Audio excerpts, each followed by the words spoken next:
Good day, everyone. So our lesson for today is about colligated properties of non-electrolyte solution vapor pressure lowering. So numerous products that we use every day are the results of distillation.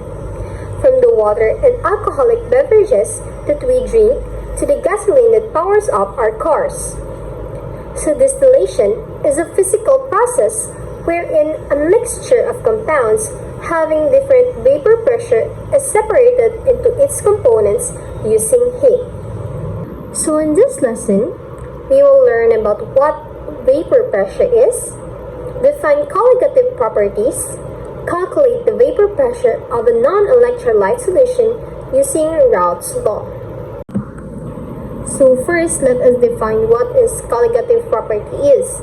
So these are the properties of solutions that are dependent on the concentration of solute particles and not on the identity or nature or mass of the solute particles.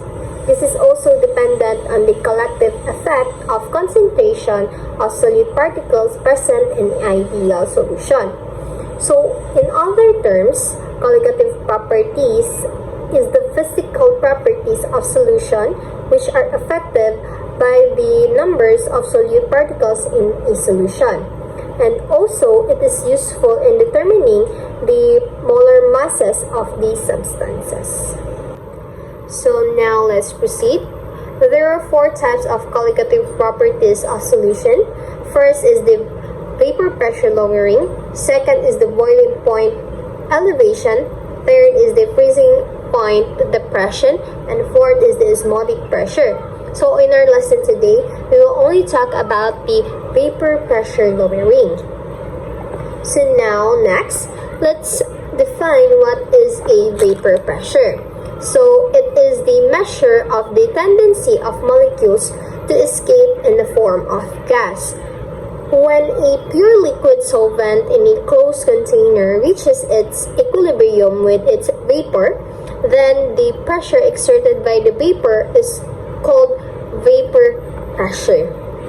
So in simpler terms, vapor pressure means the pressure exerted by the gas in equilibrium with a solid or liquid in a closed container at a given temperature.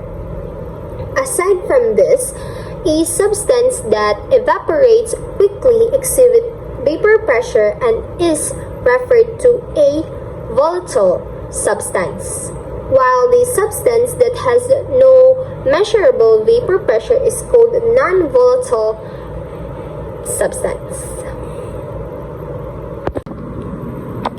And now let's move on to lowering vapor pressure. So the disorder of the system increases when molecules transition from the liquid phase to the gaseous phase. The disorder of the gaseous state is higher than the liquid state because gaseous molecules occupy a larger volume. Adding solute to a liquid solvent will also increase the disorder of the liquid state, thereby decreasing the difference in the entropy between two systems.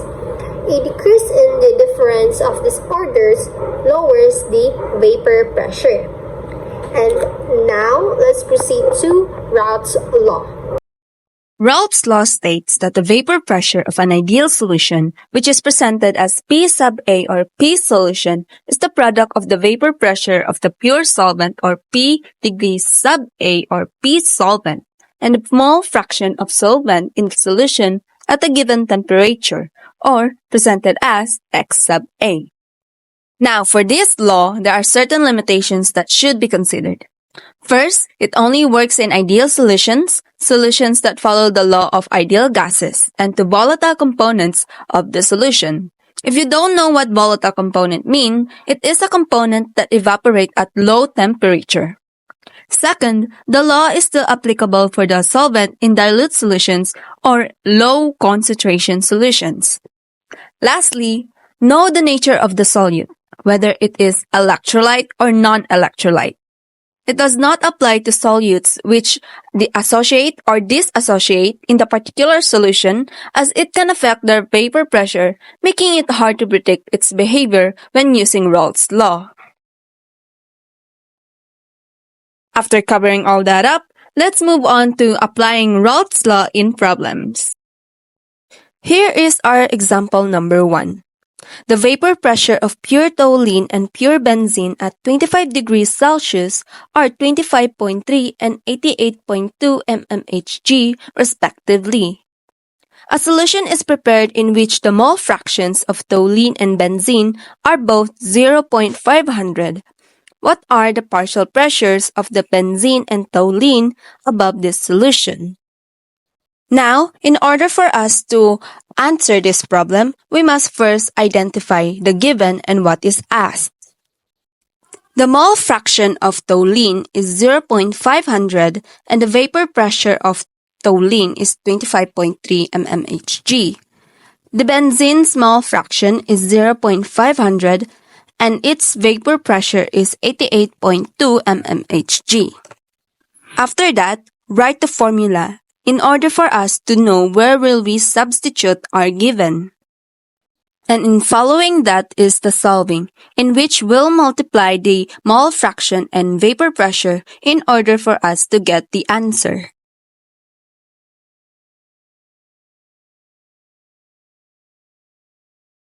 And don't forget to write its unit, which is mmHg.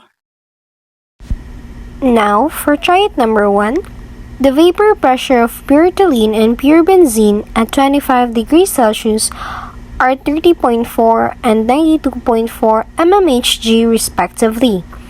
A solution is prepared in which the mole fraction of the toluene and benzene are both 0.500. What are the partial pressures of the benzene and toluene above the solution? So first, let's identify the givens. So first is the vapor pressure of toluene, which is the 3.4 mmHg. Next is the pressure of benzene, which is the 92.4 mmHg. Then the mole fraction of toluene, which is toluene and benzene, which is 0.500. Next is, let's proceed in writing the formula. So as the same in example number 1.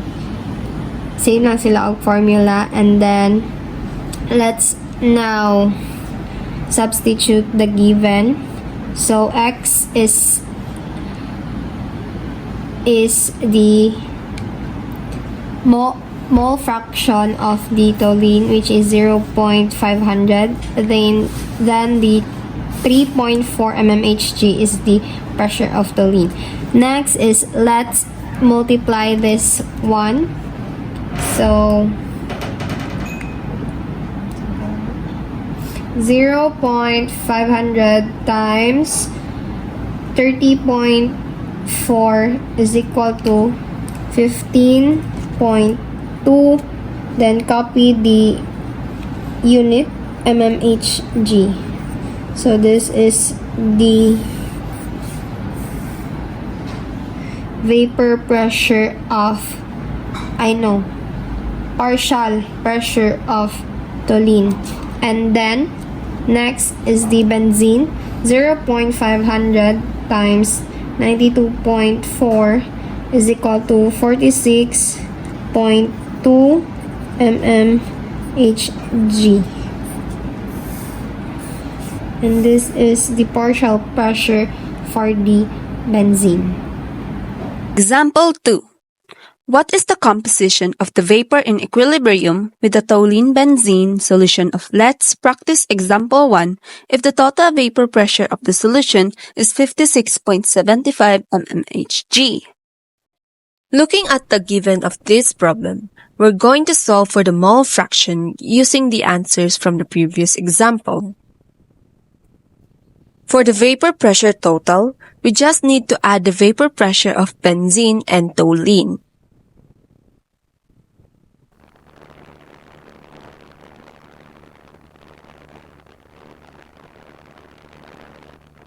Now, we divide the given individually by the total vapor pressure to get the mole fraction of benzene and toluene. Don't forget to cancel out the units, since it is a mole fraction. Therefore, there is no unit in these answers. Let's proceed to triad number 2, What is the total vapor pressure and composition of the vapor in equilibrium with the toluene and benzene solution of try it item 1? Let's identify the given first. So this given are based on the example or try it number 1. So this is the partial pressures. So for toluene is 15.2 mmHg and for the benzene is 46.2 mmHg. So for this problem, let's identify first the total vapor pressure. So to solve for the total vapor pressure, let's add both the partial pressure of toluene and benzene. So 15.2 mmHg plus 46.2 is equal to 61.4, and let's copy the unit. So this is the total pressure.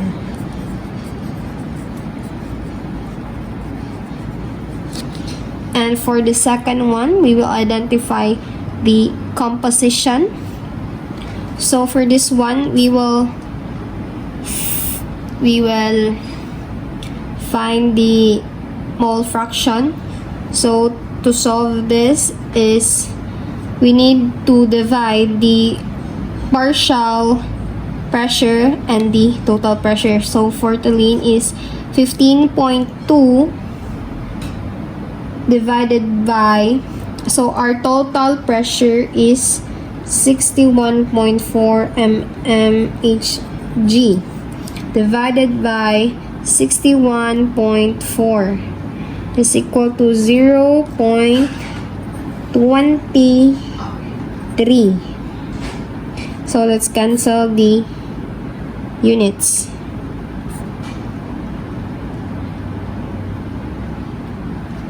Ay, dili din siya 0.23, 0.25 din siya. Sorry. So this is the composition of the for the toluene. And then next one is for the benzene. So same lang siya. Substitute na to ang total pressure, which is the 61.4 mmHg. So 46.2 divided by 61.4, oh my god, 46.2 divided by 61.4 is equal to 0.75. So cancel out. So this is the total pressure and the composition of the vapor for both toluene and the benzene. Example number 3. Calculate the vapor pressure of a solution consisting of 4 moles of a non-volatile solute and 16 moles of water at 25 degrees Celsius, given that the vapor pressure of pure water at 25 degrees Celsius is 24.5 mmHg. In this problem, 4 moles from the non-volatile solute, 16 moles from water, and a 24.5 mmHg pressure of our water are the given provided. Since we need the mole fraction in order for us to calculate the vapor pressure of our solution, so what we're going to do is to multiply our given mole for water, which is 16 moles, and divide it by the total moles, which is the sum of 16 moles and 4 moles. After solving for the mole fraction, we can now multiply that to the vapor pressure of water for the vapor pressure of our solution. Lastly, try it number 3. Calculate the vapor pressure of a solution consisting of 8 moles of a non-volatile solution and 50 moles of water at 25 degrees Celsius, given that the vapor pressure of pure water at 25 degrees Celsius is 26 torr.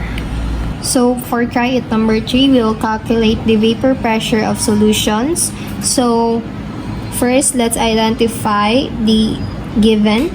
So, N solute, we have 8 moles. Then, N solvent is equal to 50 moles. Then, pressure of water is equal to 26 torr. Torr is another unit for pressure. So, 1 torr is equal to 1 mmHg.